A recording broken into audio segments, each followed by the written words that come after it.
For 10 years, Magdalena Rodriguez lived as a mute seamstress in Silver Creek, her silence protecting her from the man who claimed ownership over her very soul. But when a mysterious cowboy arrived with knowing eyes and spoke to her as if he could hear the voice she'd buried, everything she'd built began to unravel, because some secrets are too dangerous to keep and others too precious to lose.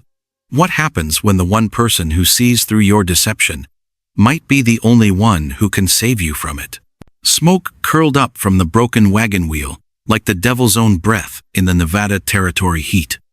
Magdalena Rodriguez crouched behind a massive boulder, watching three men argue over who would ride to Silver Creek for help, while their companion groaned in pain from beneath the overturned supply cart. This was trouble she couldn't fix with needle and thread. The year 1869 had brought nothing but drought and danger to the high desert, and now strangers were camped barely a mile from town with enough weapons to start their own war. Maggie pressed herself deeper into the shadow of the red rock, grateful for the silence she'd worn like armor for 10 long years. The men below couldn't know she was there, couldn't know she understood every word of their heated discussion about the girl in town who can't talk and how useful she might be. Her heart hammered against her ribs as the tallest man pulled out a crumpled piece of paper. Even from her hiding spot, she could make out the formal script, the kind used by lawyers and debt collectors, the kind that had chased her from the fancy parlors of San Francisco to this forgotten corner of nowhere. They were looking for someone, looking for her. 10 years ago, Magdalena Esperanza Rodriguez had been the daughter of a wealthy merchant, sought after by every fortune hunter on the California coast. Her father's shipping business had made them rich, but his gambling had made them desperate. When Vicente Rodriguez died choking on his own pride and whiskey, he'd left behind debts that legally transferred to his only child, like some kind of curse passed down through generations. Victor Castellanos had come calling the very day after the funeral, his pale hands already reaching for what he considered his property. The marriage contract was drawn up in careful legal language, but what it meant was simple: marry him, or watch everyone she loved lose their homes to pay her father's gambling debts. So she'd run. The desert had nearly killed her that first week. She'd stumbled into Silver Creek more dead than alive, her voice lost to fever and fear. When she'd recovered enough to understand the kindly doctor's questions, she'd simply pointed to her throat and shaken her head. The lie had grown easier with practice. Mute girls were safe girls. Mute girls couldn't tell secrets or cause trouble. Mute girls could hide in plain sight, while bounty hunters searched for missing heiresses who spoke perfect Spanish and English, who could read Latin and play piano, who had distinctive laughs that carried across ballrooms. But these men weren't bounty hunters. They were something worse. The boss wants her brought back alive, the scarred one was saying as he kicked dirt over their small fire. Says she's got information about her daddy's business partners that certain folks in San Francisco would pay handsomely to keep quiet. Information?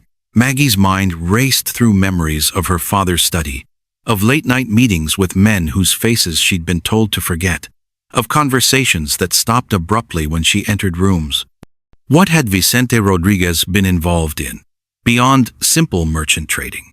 The sound of hoofbeats echoed off the canyon walls, growing closer. Maggie flattened herself against the sun-warmed stone and held her breath as a lone rider approached the camp below. The newcomer's horse was lathered with sweat, and dust covered both mount and rider like they'd been traveling hard for days. "Any word from town?" the tall man called out. "Found her," the rider replied, his voice carrying clearly in the thin air. "Seamstress named Maggie who don't talk. Lives above Peterson's dress shop on Main Street. Been there near 10 years, just like the boss figured."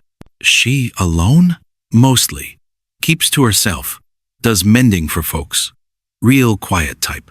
The rider paused to water his horse from a canvas bag. "But there's something else. New man in town. Been asking questions about her. Horsebreaker named Daniel Hart. Folks say he's taken a shine to our girl." Maggie's stomach dropped like a stone. into dark water. Daniel Hart. She'd noticed him around town these past few weeks. The way his gray eyes seemed to see too much. The way conversations died when he entered rooms. She'd thought he was just another drifter. But now, Hart's a problem, the scarred man said, spitting into the dust. Man's got a reputation. Used to ride with some rough company before he went respectable. Won't be respectable much longer if he gets in our way. The casual violence in those words sent ice through Maggie's veins. She'd spent 10 years keeping her head down, avoiding attention, staying invisible.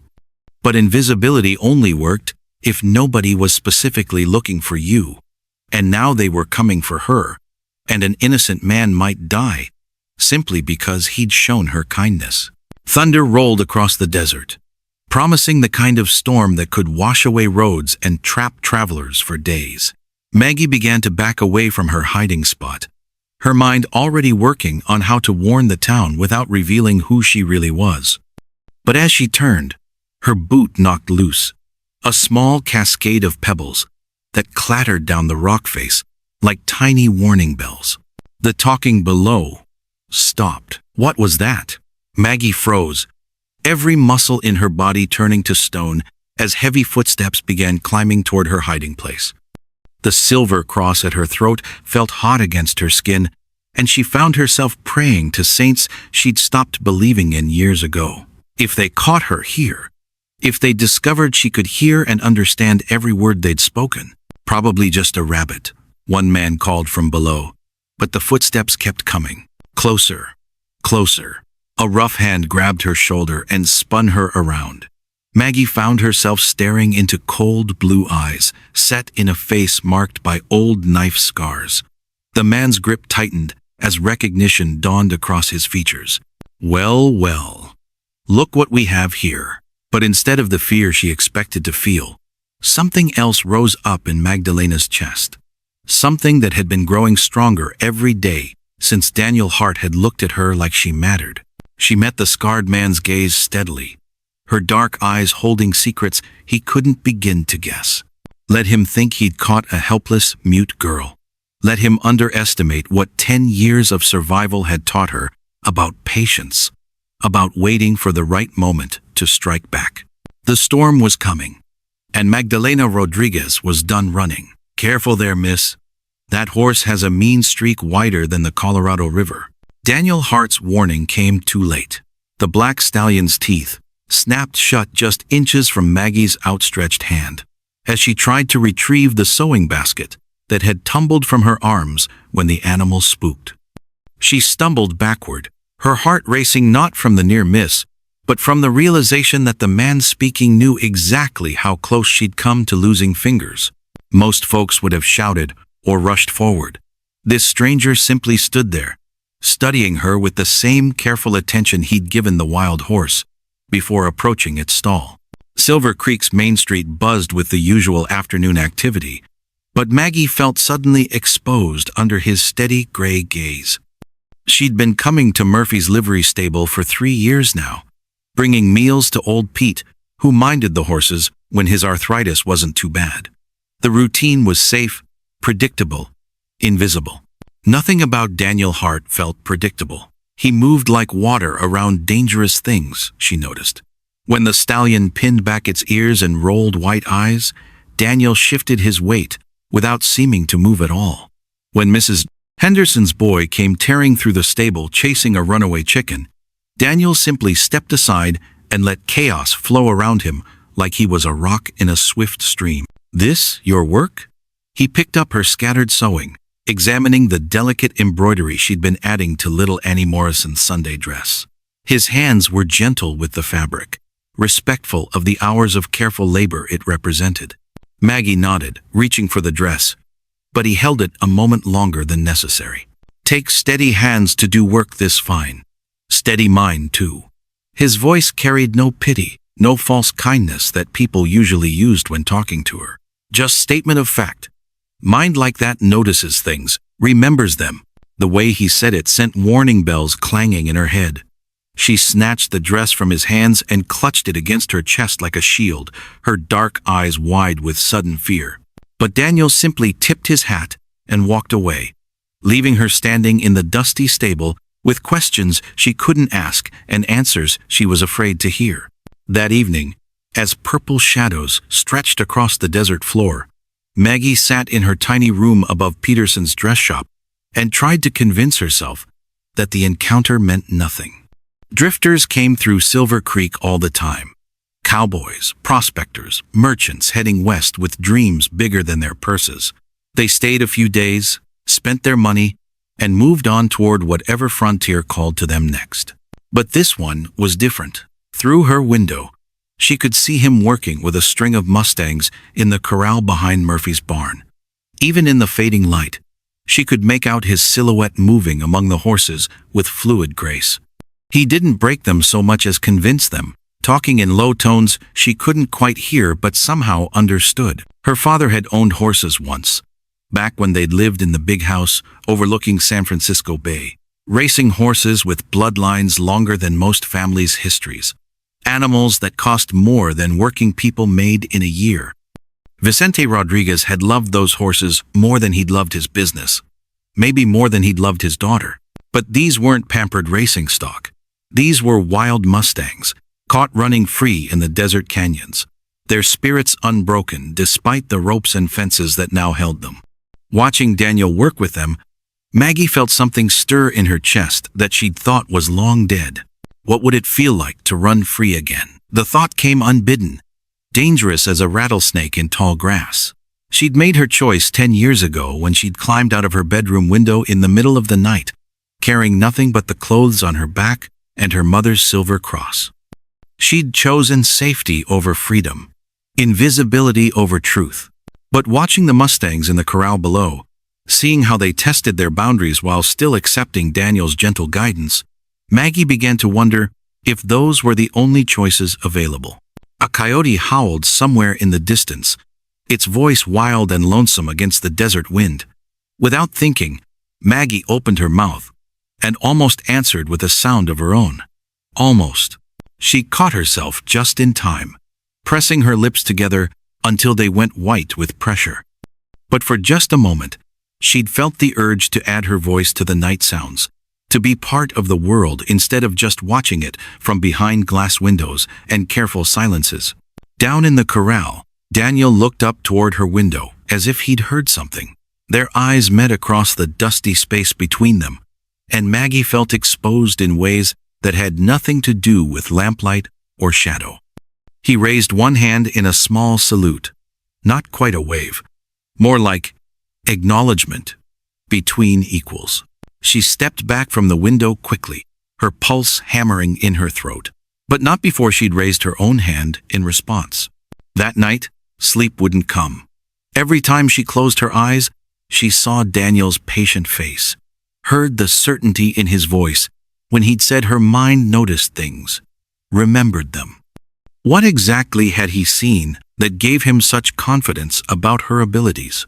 And more importantly, what else might he see if he kept looking? The wind picked up outside, rattling her window and carrying the scent of distant rain.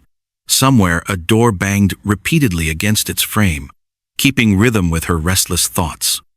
Maggie pulled her thin blanket up to her chin and tried to ignore the growing certainty that her carefully constructed world was about to change, whether she wanted it to or not.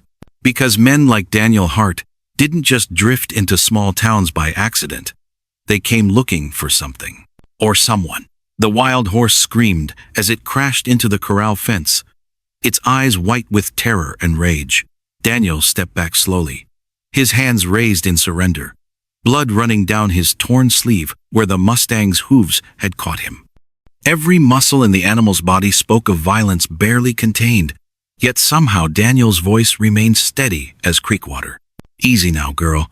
Nobody's gonna hurt you here." Maggie dropped the laundry basket she'd been carrying, her careful silence forgotten as she watched the drama unfold in Murphy's corral. This wasn't the gentle horsebreaking she'd observed before. This was something desperate and dangerous. The mare had been brought in that morning by a group of rough men who claimed she'd killed her previous owner, and now she fought like her life depended on it. 3 weeks had passed since Daniel's knowing words by the hitching post, and Maggie had spent every day wondering when he would corner her, when he would demand answers she couldn't give without destroying everything she'd built. Instead, he'd simply taken work at the livery stable and begun the slow process of earning the town's trust. She watched him now, marveling at his patience, even as her heart hammered against her ribs. The mare charged again, her hooves striking sparks from the hard-packed earth. Daniel rolled sideways, avoiding the attack by inches, and Maggie found herself gripping the fence rails so tightly her knuckles went white. Without thinking, she opened her mouth to shout a warning, then caught herself just as Murphy's son Tommy came running from the barn. "Pa says to shoot her," Tommy called out, his young voice cracking with excitement. "Says she's too dangerous to break." No, Daniel's refusal was quiet, but absolute. "She's not dangerous. She's scared." Something in his tone made Maggie's chest tighten with recognition. The way he looked at the wild mare was exactly how he'd been looking at her, not with pity or desire to control, but with understanding, as if he saw past the violence to the fear that drove it. Mayor Garrett appeared at her elbow, his weathered face creased with concern. "Fool's gonna get himself killed," he muttered. "That horse ain't right in the head." But Maggie couldn't take her eyes off Daniel as he approached the trembling animal, speaking in low tones that seemed to reach something deep inside the mare's frightened mind. She'd seen men break horses before seeing them use ropes and force, and sometimes cruel discipline to bend wild spirits to human will. This was different. This was conversation.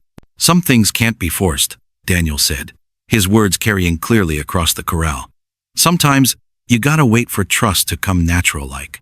The mare's ears flickered forward, her stance shifting from attack to wary attention. Maggie realized she was holding her breath. That evening, as purple shadows stretched long across the desert, Maggie found herself walking toward the livery stable without quite knowing why. Her feet seemed to carry her of their own accord, drawn by something stronger than curiosity. The mare stood quietly in her stall now, no longer fighting the rails that contained her, and Daniel sat on an overturned bucket nearby, simply keeping her company. She just needed someone to see past the fight to what was underneath, he said without turning around, somehow knowing Maggie was there.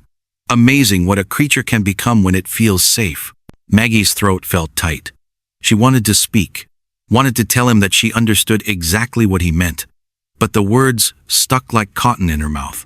10 years of silence weren't easily broken, even when every instinct screamed that this man might be different from all the others.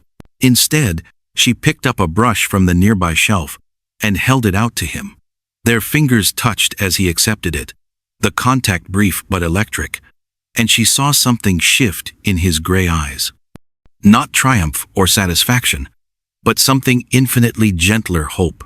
"Tomorrow I'll try brushing her coat," he said. "Might take weeks before she lets me, but sometimes the waiting's the most important part." As Maggie walked back to her small room above the dress shop, she wondered if he was still talking about the horse. Behind her, she could hear him speaking softly to the mare, his voice a steady murmur that somehow made the whole desert feel less lonely. The next morning brought news that would change everything.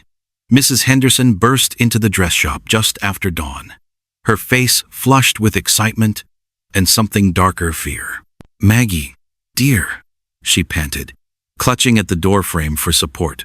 "There's been a man asking questions, stranger in expensive clothes, offering money for information about a woman who might be living here under a false name." The world tilted sideways. Maggie's carefully constructed life suddenly felt as fragile as spider silk in a hurricane wind. She'd always known this day might come, but knowing and being ready were entirely different things. What kind of questions?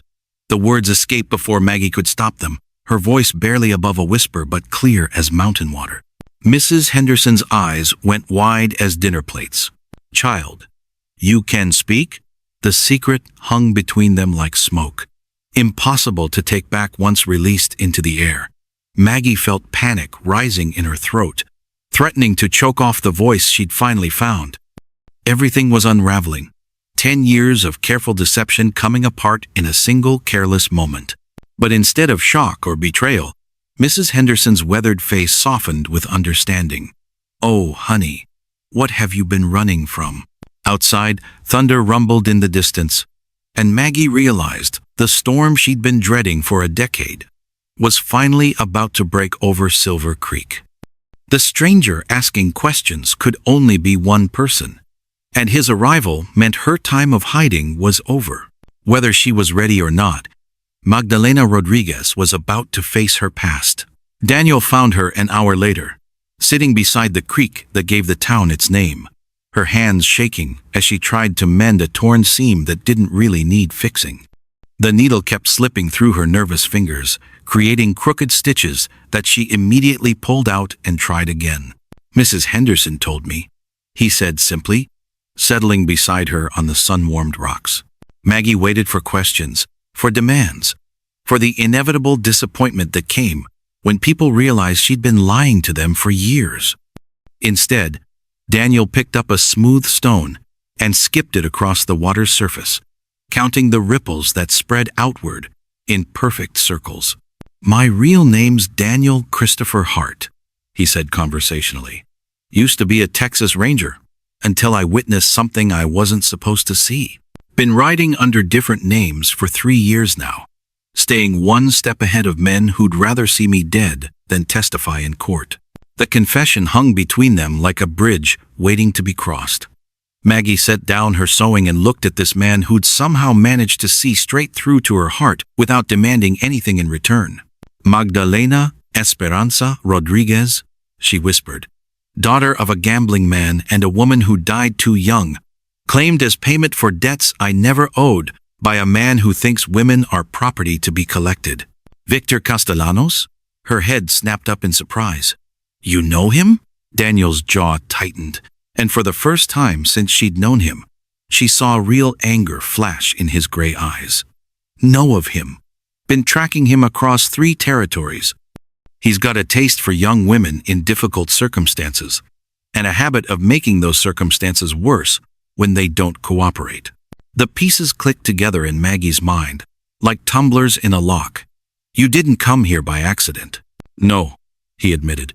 "Been following his trail for months, but I came looking for a criminal, and instead I found—" "What?" Daniel turned to face her fully, his expression serious but gentle.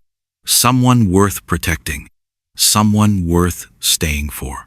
As if summoned by their conversation, the sound of hoofbeats echoed across the desert, growing steadily closer. Maggie's hands went cold as she recognized the rhythm too steady to be a casual traveler, too purposeful to be anything but pursuit. Her 10 years of borrowed time were over, but for the first time since that terrifying night in San Francisco, Magdalena Rodriguez wasn't alone. And that, she was beginning to understand, made all the difference in the world. "He's coming tonight." The words dropped from Tommy Murphy's lips like stones into still water, each one sending ripples of dread through Maggie's carefully ordered world. She looked up from the torn shirt she was mending, her needle frozen halfway through a stitch. Tommy stood in the doorway of the dress shop, his young face pale beneath a coating of trail dust, having ridden hard from the next town over where he'd been visiting his cousin. "Saw him at the hotel in Pine Ridge," Tommy continued, his voice dropping to a whisper, as if the walls themselves might carry tales. "Man in a black suit, asking the desk clerk about Silver Creek. Specifically about a young woman who might be living here under a different name." The shirt slipped from Maggie's numb fingers. 10 years of running, of building a new life, stitch by careful stitch, and it all came down to this moment. A boy's frightened words in a dusty dress shop as evening shadows crept across the floor. Victor Castellanos had found her at last. Her mind raced through possibilities like a trapped animal seeking escape. She could run again, disappear into the vastness of the territories as she had before, but the thought of leaving Silver Creek felt like tearing away a piece of her soul. These people had become her family, their trust and protection more precious than gold. The idea of vanishing in the night, leaving only questions and worry behind, made her stomach twist with shame. "Does anyone else know?" she asked, her voice barely audible. Tommy shook his head. "Came straight here soon as I heard. Figured you'd want time to, well, to decide what to do." Time. The one thing she'd never had enough of. Always running one step ahead of consequences that seemed to stretch endlessly behind her like shadows at sunset. But maybe this time could be different. Maybe this time she wouldn't have to face the darkness alone. "Find Daniel," she said, surprised by the steadiness in her own voice. Tell him it's time for truth."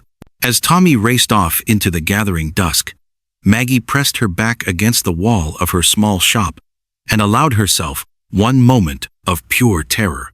Castellanos wasn't just a creditor seeking payment. He was a spider who'd spent a decade weaving a web across 3 territories, patient as death and twice as certain. She'd heard whispers over the years, stories that traveled the gambling circuits about women who'd crossed him and simply disappeared. The sound of hoofbeats on hard earth jolted her back to the present. Through the window, she could see Daniel approaching at a steady lope, his horse's sides heaving from a hard ride. He swung down from the saddle with fluid grace and strode into the shop, his gray eyes immediately finding hers. "How long do we have?" he asked without preamble. "Hours. Maybe less." Maggie's voice cracked on the words. "Tommy saw him in Pine Ridge. He'll arrive tonight. Tomorrow morning at the latest." Daniel nodded grimly and moved to the window, his trained eyes scanning the street for signs of watchers. "Any idea how he tracked you here?" Maggie shook her head, then stopped as a terrible thought occurred to her. The stage driver. Last month there was a new man, someone I'd never seen before.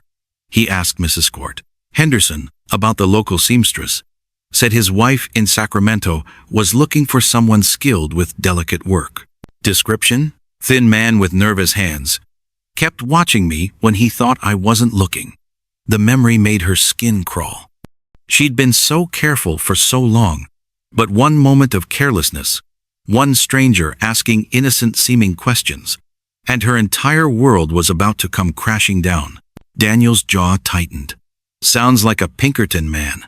Castellanos has been using them to track women across the territories, professional hunters who know how to ask the right questions without raising suspicion.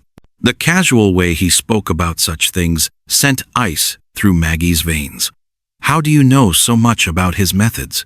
"Because I've been hunting him for 18 months, Daniel said quietly. "Ever since my sister Elena became his third wife in Colorado Territory." The words hit Maggie like a physical blow. Elena Hart? Elena Hart Castellanos, according to the marriage certificate. Found dead 3 weeks after the wedding, supposedly from a fall down the stairs. Daniel's voice remained level, but his hands had curled into fists. Convenient. How clumsy his wives become when they start asking questions about his business practices. Maggie sank onto her stool, the full horror of her situation crystallizing like ice in her chest. She'd always suspected Castellanos was dangerous, but this was murder, dressed up in legal documents and respectable mourning clothes. "She tried to run too," Daniel continued. "Got as far as Denver before he tracked her down, convinced the local sheriff she was suffering from female hysteria, needed to be returned to her loving husband's care for her own protection." "The law won't help," Maggie whispered, understanding flooding through her like poison. "They never believe women over men like him. Not the territorial law, anyway. But there are other kinds of justice." Something in his tone made her look up sharply. Daniel had moved away from the window and was checking the action on a well-maintained Colt revolver, his movements efficient and deadly serious. "What are you planning?" "Depends on him. If he comes peaceful, willing to discuss terms, maybe we can convince him you're not worth the trouble. But if he comes expecting to drag you away," Daniel holstered the gun with practiced ease. "Well, some men only understand one kind of conversation." Maggie stood abruptly, her whole body rejecting the image of violence erupting in her quiet town. "You can't just shoot him. There'll be questions, investigations. They'll hang you for murder." Not if it's self-defense. And not if the whole town witnesses him threatening an innocent woman. Daniel's smile was grim, but determined. Amazing how many people can see the same thing when it comes to protecting their own. The implications of his words slowly sank in. You want to make this public. Force him to show his true nature in front of witnesses. Men like Castellanos depend on working in shadows, using legal threats and social pressure to get what they want. Drag them into broad daylight, make them explain their actions to decent folks, and they start looking less like respectable businessmen and more like the vultures they really are. A knock at the door interrupted their planning. Mrs. Henderson peered inside, her face grave with worry. Maggie, dear, there's been another stranger asking questions. Chinese fellow this time. Very polite, very careful with his words, but he's been talking to everyone who knows you, asking about your habits, your history. Daniel cursed under his breath.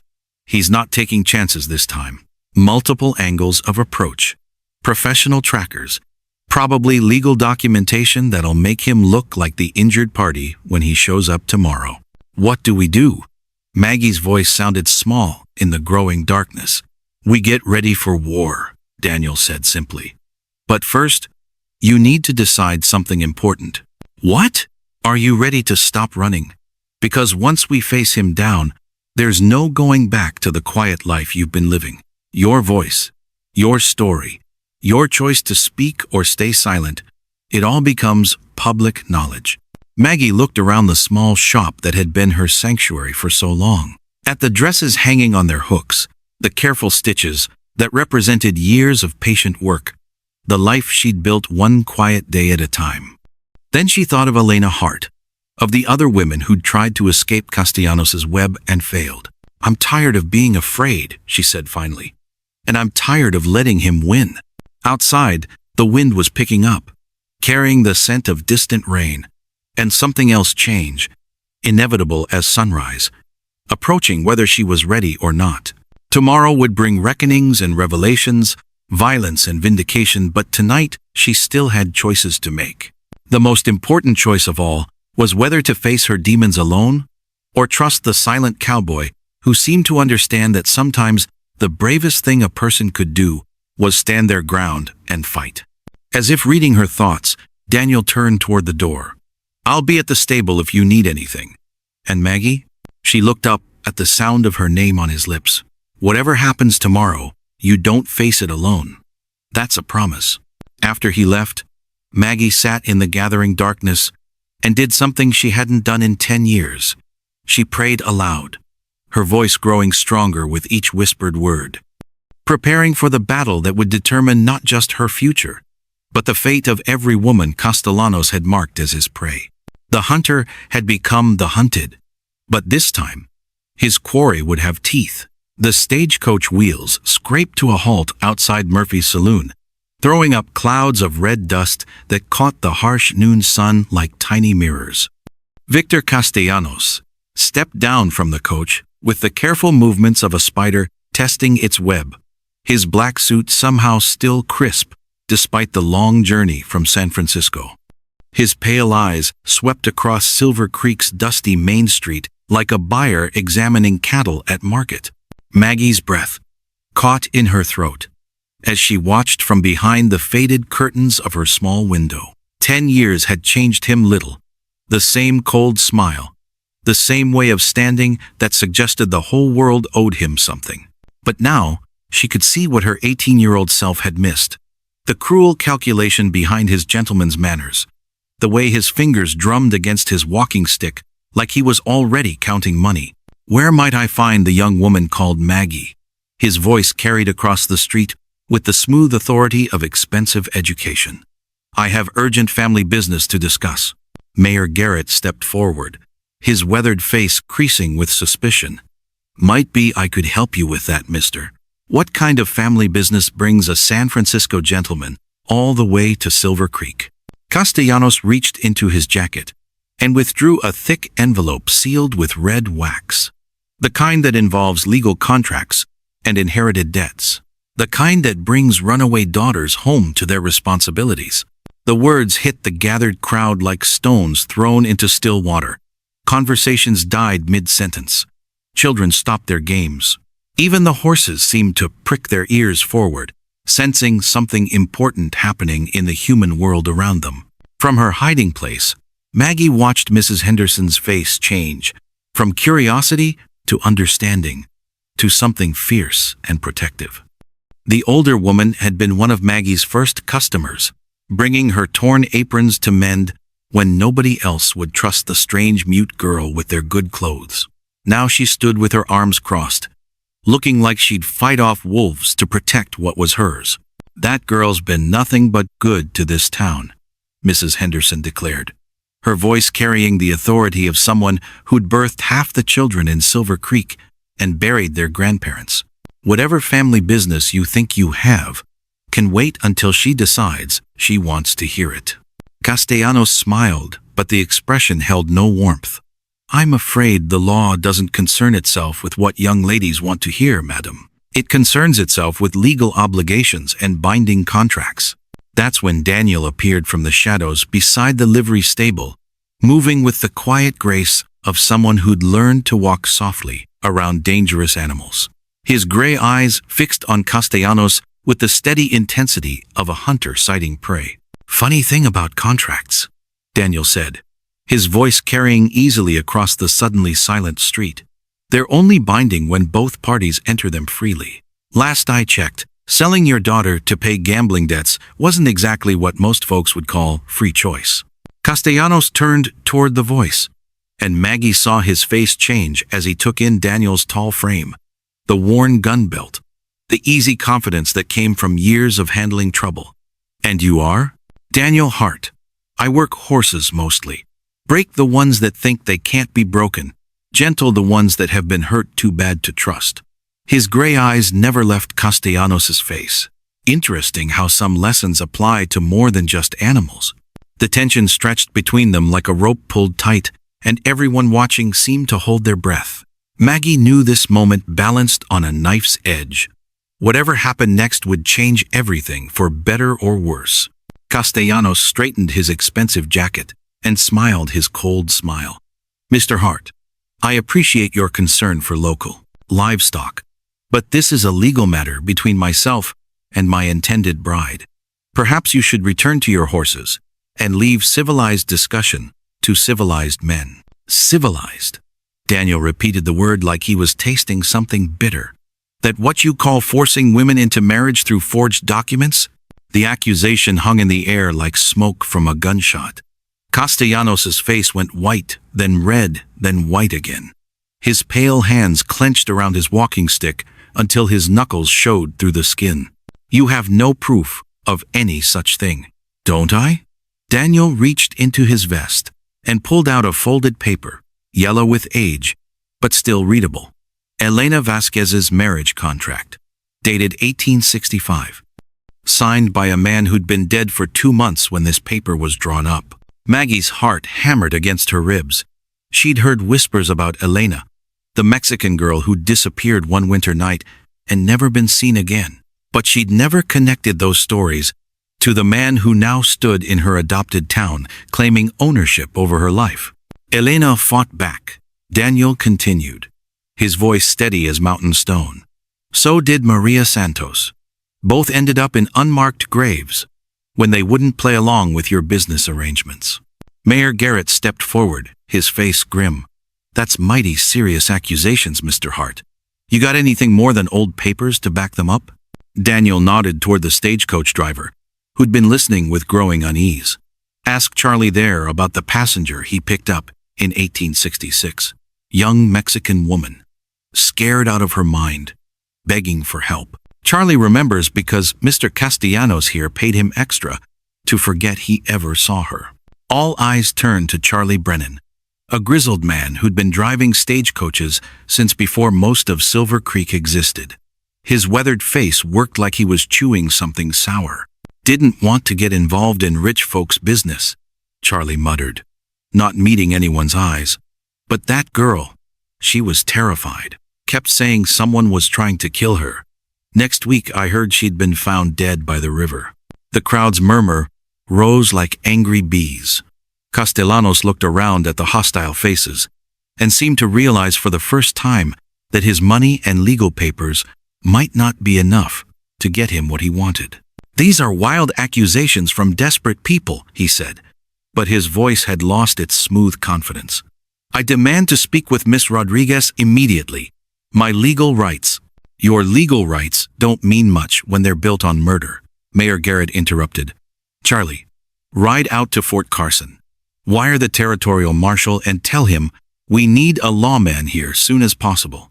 As Charlie hurried toward his horse, Castellanos's carefully constructed mask finally slipped completely. The gentleman disappeared, replaced by something cold and calculating and very, very dangerous. "This isn't over," he said quietly, his pale eyes scanning the crowd until they found Maggie's window. "Legal processes can be delayed.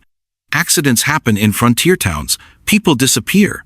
Daniel moved then, faster than seemed possible for such a large man. In 3 quick steps, he closed the distance between himself and Castellanos, not touching, but standing close enough that the threat was unmistakable. "You know what's interesting about Silver Creek?" Daniel said conversationally. "We take care of our own here, and anybody who threatens our people tends to find the desert a mighty unfriendly place." Castellanos stared up at him for a long moment, then turned on his heel and stalked back toward the stage stop. But Maggie could see the calculation in his movements, the way he studied the buildings and the people like a general planning a siege. The battle was far from over. "I know you're listening, Magdalena." Castellanos' voice drifted up from the street below like smoke from a funeral pyre, reaching through her window with fingers of ice. "We can do this the easy way, or we can do this the hard way. But make no mistake, you will be coming home with me." Maggie pressed herself against the wall beside her window, heart hammering so loud she was sure the whole town could hear it. 3 days had passed since Castellanos arrived. 3 days of him walking Silver Creek's dusty streets like he already owned them. He'd been busy. She'd seen him talking to the banker, the judge, even the preacher. Money had a way of opening doors that should have stayed locked. Mrs. Patterson knocked softly on her door. "Maggie, honey? That man's asking for you again downstairs. Says he won't leave until you at least hear what he has to say." Through the thin walls, Maggie could hear other voices, townspeople gathering in the boarding house parlor below. She caught fragments of conversation that made her blood run cold. Legal documents seemed to be in order. Father did sign the contract. Not really our business to interfere with family matters.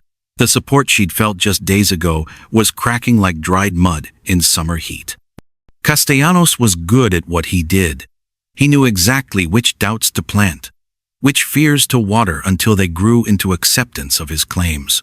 Footsteps on the stairs. Heavy boots that didn't belong to Mrs. Patterson. "Time to stop hiding, my dear."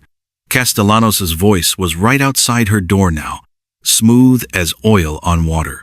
"I've been very patient, but patience has limits." The door handle turned. Maggie backed toward her small window, calculating the distance to the ground below. 2 stories.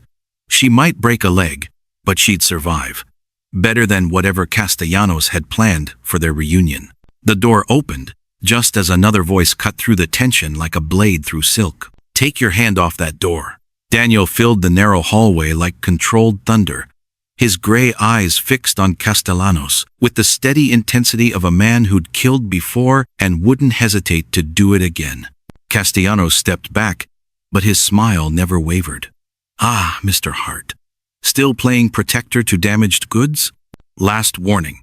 Daniel's voice dropped to a whisper that somehow carried more menace than any shout. "Walk away." "I'm afraid I can't do that." Castellanos reached inside his jacket, moving slowly to show he meant no immediate threat. "You see, I've done some research on you as well. Daniel Hart, wanted for cattle theft in Arizona territory. There's quite a price on your head." The paper he withdrew was official looking, bearing territorial seals and the kind of legal language that could get a man hanged. But Daniel barely glanced at it. "Interesting forgery," he said calmly. "Almost as good as the ones you used to trap those other women. Prove it's a forgery."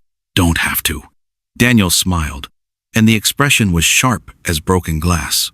Already sent word to the Arizona Territorial Capital. Amazing how quickly telegraph messages travel when you know the right people to ask. Something flickered in Castellanos's pale eyes. Uncertainty, maybe even fear. You're bluffing. Am I? Daniel reached into his own pocket and withdrew a yellow telegram paper. Message came back this morning. Seems the real Daniel Hart died in a mine collapse 3 years back. Convenient identity for a man who needed to disappear, wouldn't you say? Maggie watched the exchange with growing fascination. These two men were circling each other like wolves, each one trying to find the other's weakness. But underneath their careful words, she sensed something else. Daniel wasn't just protecting her out of kindness. There was something personal in his hatred of Castellanos, something deeper than simple justice. Who are you really? Castellanos demanded. Someone who's been hunting you for a very long time. Daniel's voice carried the patient satisfaction of a man who'd finally cornered his prey. Someone who made promises to a dying girl about bringing her killer to justice. The hallway went dead quiet. Even the sounds from the street below seemed to fade away, leaving only the whisper of wind through the old building's gaps and the rapid beating of Maggie's heart. Elena was my wife. The words hit like thunder after lightning, making everything that came before suddenly make sense. The careful way Daniel watched over her, the patient protection, the burning need for justice that had brought him across 3 territories tracking a killer. Castellanos stepped backward, his face going white. Elena Vasquez died in an accident. Elena Hart died fighting for her life. Daniel moved forward with predatory grace. The bruises on her arms told a different story than the one you paid the sheriff to write down. You can't prove anything. Don't need to prove what happened to Elena. Just need to prove what you're planning to do to Maggie. Daniel pulled another paper from his vest, this one covered with neat handwriting. Interesting reading. The letters you've been sending back to San Francisco, especially the ones to your business partners, about securing the asset and ensuring cooperation through appropriate measures. Maggie saw Castellanos's careful control finally crack. His pale hands shook as he realized his private correspondence had somehow fallen into enemy hands. How did you? Charlie Brennan's been intercepting your mail for 3 days. Daniel's smile held no warmth. Turns out, he's been carrying guilt about Elena for years. Amazing how cooperative a man gets when you give him a chance to make things right. The sound of boots on the stairs below interrupted whatever Castellanos might have said next. Mayor Garrett appeared at the top of the steps, followed by half the town council and 3 men Maggie didn't recognize. Territorial marshals, judging by their badges and grim expressions. Mr. Victor Castellanos? The lead marshal's voice carried the authority of federal law. You're under arrest for fraud, extortion, and suspicion of murder in the deaths of 7 women across 3 territories. As the marshals moved forward with practiced efficiency, Castellanos made one last, desperate play. His hand shot toward the small derringer hidden in his jacket, but Daniel was already moving. Years of handling dangerous horses had given him reflexes faster than thought. The gun went off, the sound deafening in the narrow space. But Castellanos was already falling, Daniel's fist having connected with surgical precision. In the sudden silence that followed, Maggie realized she was free, not just from Castellanos, but from the fear that had shaped 10 years of her life. She was free to speak, to choose, to build whatever future she could imagine. For the first time since she was 18 years old, tomorrow belonged entirely to her. The church bell rang 12 times, each clang echoing through Silver Creek, like a countdown to something terrible. Maggie pressed her face against her window and watched 3 riders approach through the desert heat. Castellanos had returned with help, 2 men wearing badges that glinted like threats in the afternoon sun. "Miss Rodriguez," the voice boomed from the street below. "You're coming with us, willing or not." The townspeople gathered in doorways, their faces tight with worry. Mayor Garrett stepped into the street, his hand resting on his gun belt. "Now hold on there, Marshal. That girl's been part of this town for 10 years. You can't just— I got papers from the territorial court, the marshal interrupted, pulling a document from his coat. Says she owes a debt. Says she belongs to Mr. Castellanos here until that debt gets paid. Maggie's heart hammered against her ribs like a trapped bird. She'd been foolish to think legal papers and distance could protect her forever. The law was written by men like Castellanos, for men like Castellanos. But then Daniel appeared beside the marshal's horse, calm as still water. Mind if I take a look at those papers? Who are you to question the law? Castellanos demanded from his seat in the covered wagon. Someone who can read, Daniel replied simply, studying the documents. His finger traced over the signatures, the dates, the official seals. Then his face changed, not with anger, but with something closer to amusement. Well now, he said slowly, this is interesting. These papers are dated 1868, but they're signed by Judge Morrison of the Denver court. He looked up at the marshal with raised eyebrows. Judge Morrison died of fever in 1867. I was at his funeral. The marshal's confidence wavered. That don't matter none. Papers look official. Forged papers usually do, Daniel continued conversationally. Just like the wanted posters I've got back at my room. Seems Mr. Castellanos has been busy with his pen and ink, creating all sorts of legal documents that don't quite exist. Maggie watched from above as the truth spread through the crowd like wildfire. Whispers turned to angry mutters. The baker stepped forward, then the blacksmith, then Mrs. Henderson from the boarding house. One by one, the people who'd known her as simply Maggie formed a wall between her and the men who'd come to take her. Even if the papers were real, old Pete Morrison called out, which they ain't. This girl's been supporting herself honest for 10 years. That makes any debt paid in my book. Castellanos' face turned red as desert stone. You simple-minded fools don't understand the law. We understand right from wrong, Mayor Garrett interrupted. And taking a woman against her will is wrong, no matter what fancy papers you wave around. The marshal looked from his forged documents to the angry faces surrounding him. In the territories, law came from the people more often than it came from courts hundreds of miles away. And these people had made their choice clear.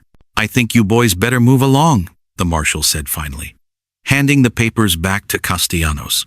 Before these folks decide to make their feelings known in ways that might leave marks.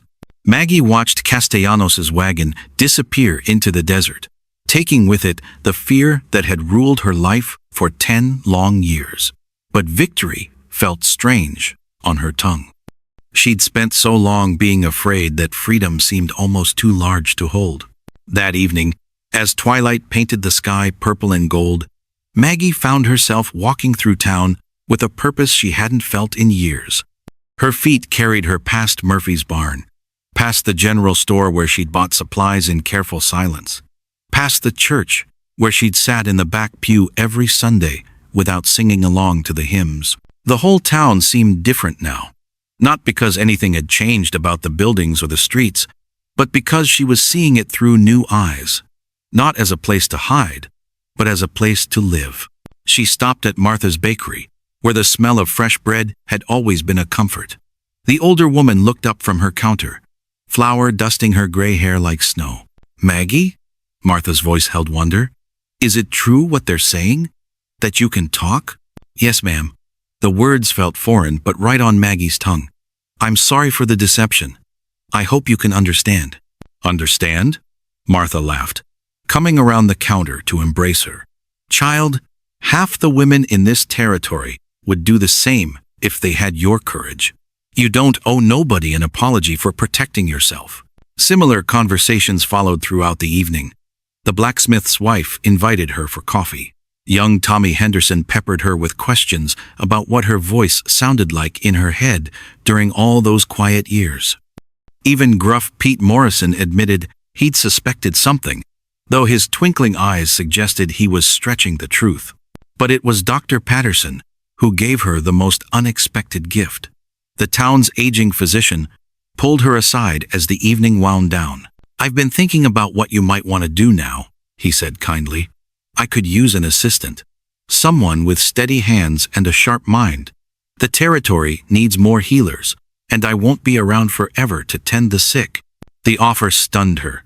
For 10 years, she'd thought only of surviving day by day. The idea of a future, of learning something new, of using her mind for more than just staying invisible, felt like stepping into bright sunlight after years in shadow. I don't know anything about doctoring, she said honestly. But you know about pain, Doctor, Patterson replied. About healing, about patience, about keeping secrets when folks need their privacy respected. Those are the most important skills any healer can have. As she walked home that night, Maggie felt something she hadn't experienced since she was 18 years old. Excitement about tomorrow. Not fear of what might come, not careful planning to avoid danger, but genuine curiosity about what her life might become. Daniel was waiting on her small porch when she arrived, a cup of coffee growing cold in his hands. "How did it feel?" he asked simply. "Strange," she admitted, sitting beside him on the worn wooden steps. "Like putting on clothes that almost fit but not quite. I keep waiting for someone to tell me I'm not allowed." "You're allowed," Daniel said firmly. "Not because anyone gave you permission, but because you're a free woman who can choose her own path." They sat together in comfortable silence, watching stars emerge one by one in the darkening sky. Somewhere in the distance, a coyote called to its pack, and the sound no longer seemed lonely to Maggie's ears. It sounded like family, like belonging, like creatures who'd found their place in the vast wilderness and weren't afraid to let the world know they existed. "Daniel?" she said softly. "Tomorrow, will you help me learn to read medical books? Dr. Patterson thinks I might make a good healer." His smile was warm as desert sunrise. "I'd be honored to help you with anything you want to learn." For the first time in 10 years, Magdalena Rodriguez went to sleep thinking about tomorrow instead of yesterday. The silence that had saved her was finally ready to transform into something even more powerful. The courage to speak her own truth and build the life she'd always deserved. "Will you take Daniel Hart to be your husband?" Pastor Williams asked, his voice carrying across the packed church. The question hung in the desert air like morning mist. Every person in Silver Creek had crammed into the small building to witness something nobody thought they'd ever see. Magdalena Rodriguez speaking her own wedding promises. The woman they'd known as the silent seamstress stood in a simple white dress she'd sewn herself, her dark hair crowned with wildflowers picked that morning from the creek bed. "I will," she said clearly, and the words rang like church bells through the hushed space. Mrs. Henderson dabbed at her eyes with a lace handkerchief. The blacksmith's wife elbowed her husband when his sniffles grew too loud. Even gruff old Pete Morrison had to clear his throat several times during the ceremony. They'd all played a part in protecting their quiet Maggie, and now they were witnessing her transformation into something stronger. Not because she'd found her voice, but because she'd found the courage to use it. The months between Castellanos' departure and this moment had been filled with small revelations. Maggie discovered she had opinions about everything, from the way the town handled water rights to the best herbs for treating winter cough. Dr. Patterson proved an excellent teacher, and her hands seemed naturally suited to the delicate work of setting bones and mixing medicines. "She's got the touch," the old doctor told anyone who'd listen.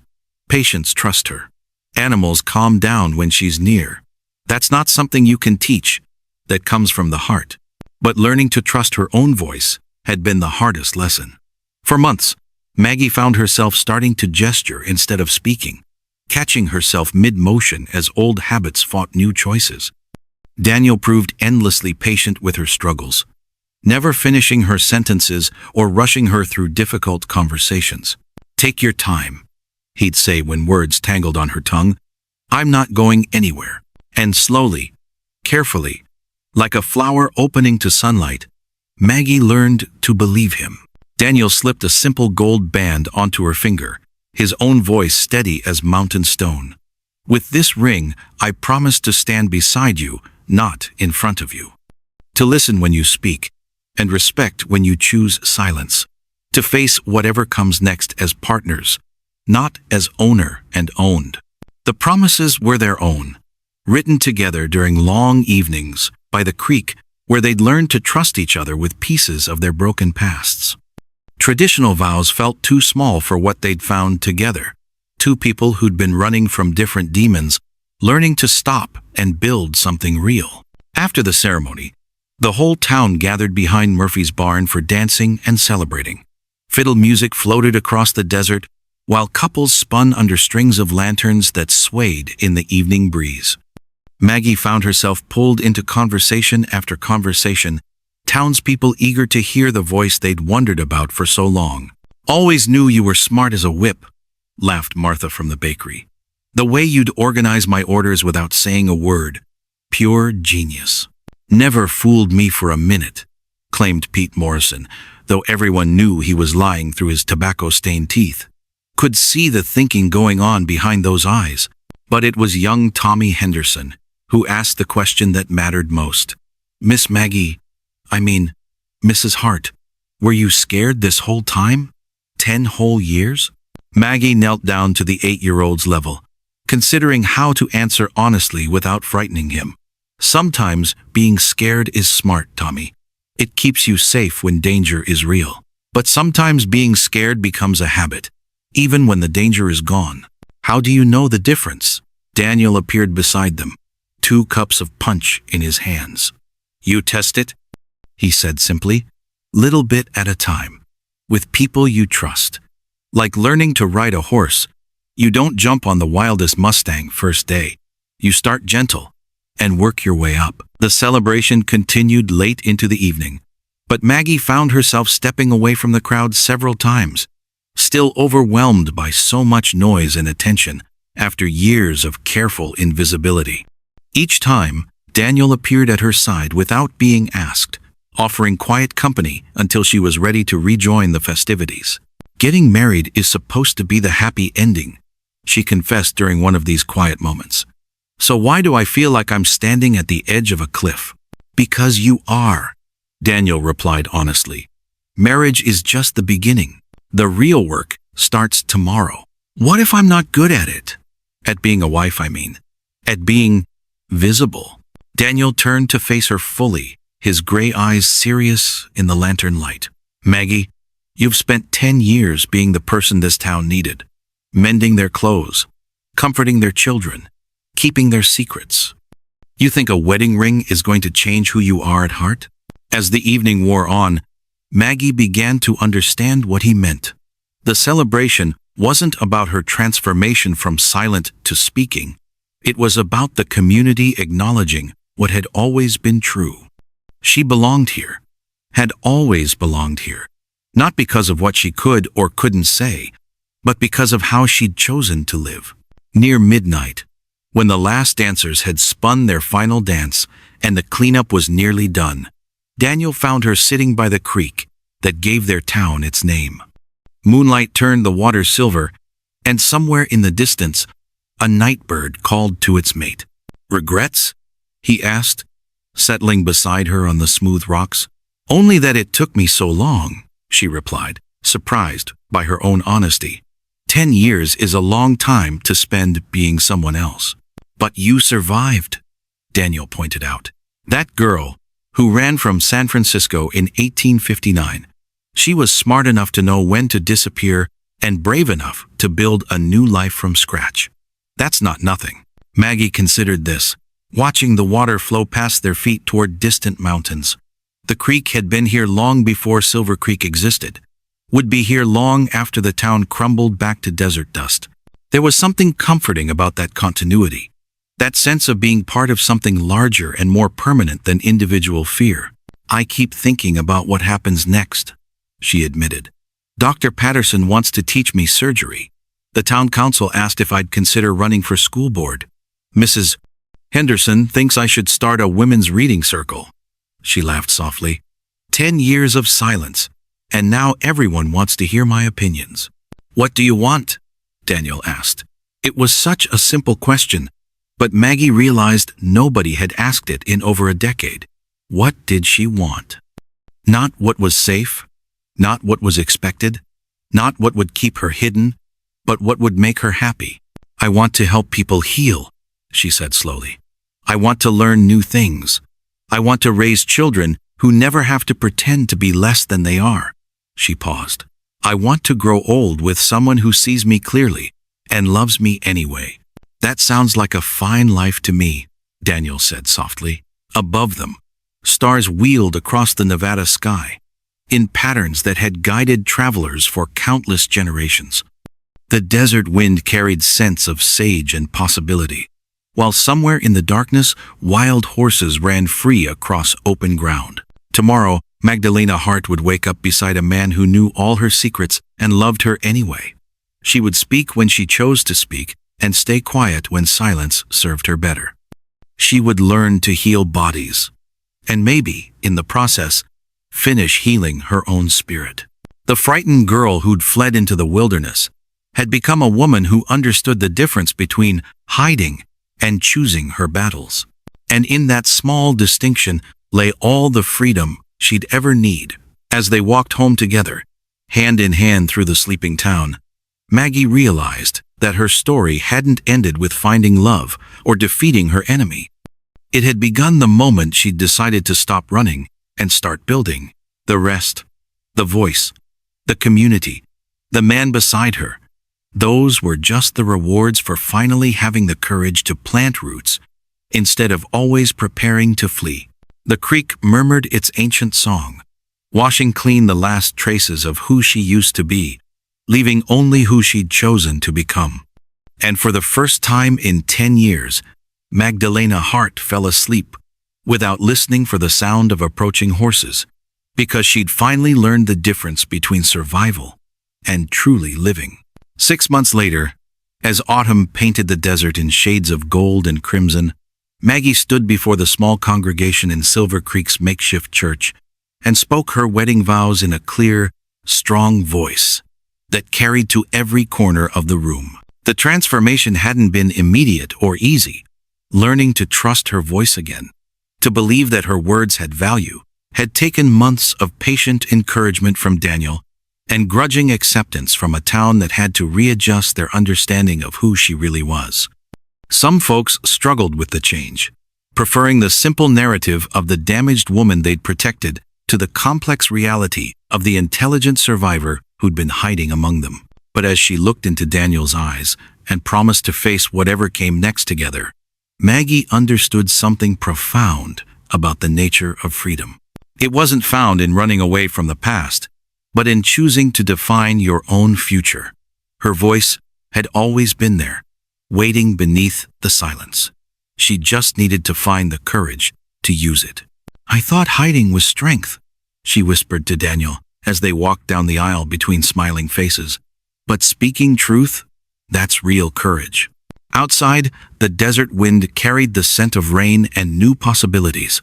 Somewhere in the distance, a wild mustang called to its herd, and the sound spoke of untamed spaces and unlimited horizons. Magdalena Hart squeezed her husband's hand and added her own voice to the desert symphony, no longer afraid of who might hear. In the end, we discover that our greatest prison is often the one we build for ourselves. But within each of us lies the key. We need only find the courage to turn it.